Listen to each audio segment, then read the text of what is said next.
Before I start, I would like to borrow the cliched lines of our Honourable Chief Minister, where she often refers and says, "ए मेरे वतन की लोगों, जरा आंखों में भर दो पानी, जो शहीद हुए उनकी जरा याद करो कुर्बानी."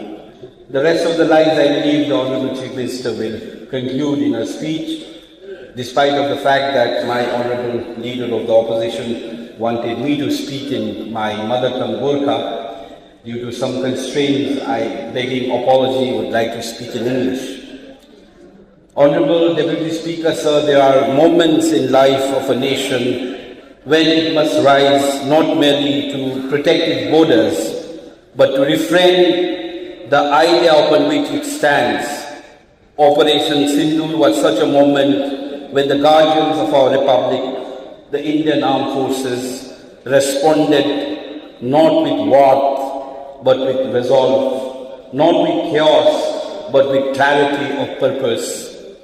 Today I rise not as a member of this Vidhan Sabha, of this august house, not as a member of Darjeeling, not as a member of the Gorkha community whose blood remembers the battlefields of history, but as an Indian, a patriotic Indian who believes deeply and unshakably that we are the civilization built on courage and a democracy defended by sacrifice. Sir, the attack on Pahalgam was not merely an assault on lives. It was an affront to the very conscience of our nation. But in the measured silence with swift precision, our soldiers answered. In less than 48 hours, they conducted Operation Sindoor, not in vengeance, but in valediction of the rule of law and in defense of our motherland. This was not war, this was justice delivered. Our Honourable Prime Minister, Shri Narendra Modi ji, stood like a rock of determination, firm in the face of provocation, yet composed in his response. His clarity of leadership emboldened our forces and gave them what they needed most, not just weapons, but trust. And what did our armed forces do with that trust? They rose like the mighty Himalayas and struck with precision of thunder.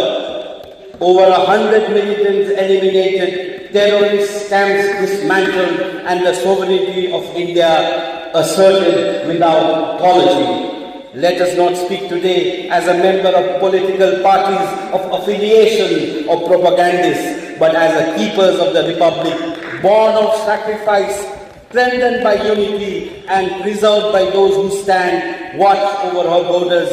From the hills of Darjeeling, where Gorkha soldiers train in silence, to the valleys of Kashmir, Kargil, where they now fight in honor, we have always known that freedom demands vigilance and peace must often march behind the footsteps of bravery. Let the House remember that India, which is not merely a piece of land, it is a story, it is a heritage, carved in struggle, written in sacrifice, and sung in the voices of those who serve her sincerely, silently. So today, let us pass this resolution not as a mere formality, but as an act of remembrance, as an act of gratitude. Let us say in the language that transcends politics, thank you, the soldiers of India. Thank you, Honourable Prime Minister. We have not forgotten and we shall never forget. Jai Hind, Jai Bharat.